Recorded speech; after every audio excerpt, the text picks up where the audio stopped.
અમદાવાદના બોપલના ટીઆરપી મોલમાં પીજી ચલાવવાને લઈને નોટિસ આપવામાં આવી. એએમસીના એસ્ટેટ વિભાગે નોટિસ ફટકારી છે.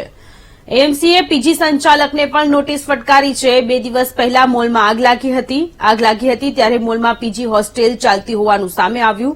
મોલ નજીક હાઈટેન્શન ફીડર લાઇન હતી, જેને લઈને પણ બેદરકારી જોવા મળી. કોમર્શિયલ મોલમાં રેસિડેન્ટ પ્રોપર્ટી હોવાનું સામે આવતા અનેક સવાલો ઉદ્ભવી રહ્યા છે. સંવાદદાતા દર્શલ ફોનલાઈન પર જોડાયેલા છે. દર્શલ, અમદાવાદના બોપલના ટીઆરપી મોલમાં 2 દિવસ પહેલા આગ લાગી હતી અને ત્યારે વિગતો સામે આવી હતી કે આ મોલમાં પીજી ચલાવવામાં આવી રહ્યું છે. વધુ વિગતો?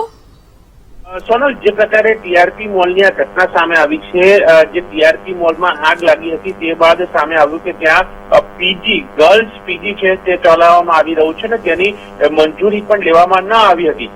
આ જે વિવાદ સામે આવ્યો છે ને વિવાદને લઈને હવે તંત્ર જે છે તે આ ઘટનાને લઈને એક્શનમાં આવ્યું છે અને પોલીસ દ્વારા અહીંયા નોટિસ આપવામાં આવી છે. સાથે કોર્પોરેશન દ્વારા પણ અહીંયા એક નોટિસ આપ્યા હોવાની વાત છે અને તેની પાસે એક જવાબ પણ માંગવામાં આવ્યો છે કે કયા આધારે તે ત્યાં પીજી ચલાવી રહ્યો છે, કોની મંજૂરી લેવામાં આવી હતી. કારણ કે કોમર્શિયલ એકમ છે ને, કોમર્શિયલ એકમની અંદર રેસિડેન્ટ તરીકે આ પીજી, ગર્લ્સ પીજીનો ઉપયોગ કરવામાં આવતો હતો અને જે પ્રકારે આગ લાગી હતી ત્યારે ભારે વીજ લાઈન જે છે તે પણ બંધ કરવામાં આવી હતી. આ પરિસ્થિતિને જોતા અને અગાઉ પણ આ ટીઆરપી મોલ ટેક્સ બાબતે વિવાદમાં આવી ચૂક્યો છે અને વધુ આ એક વિવાદ છેડાયો છે. હવે આમાં જોવાનું એ રહે છે કારણ કે જે પ્રકારે ઘટના બની હતી ત્યારે પીજીના સંચાલકો ભૂગર્ભમાં ઉતરી ગયા હતા અને તેમને બોર્ડ પણ ઉતારી દીધા હતા.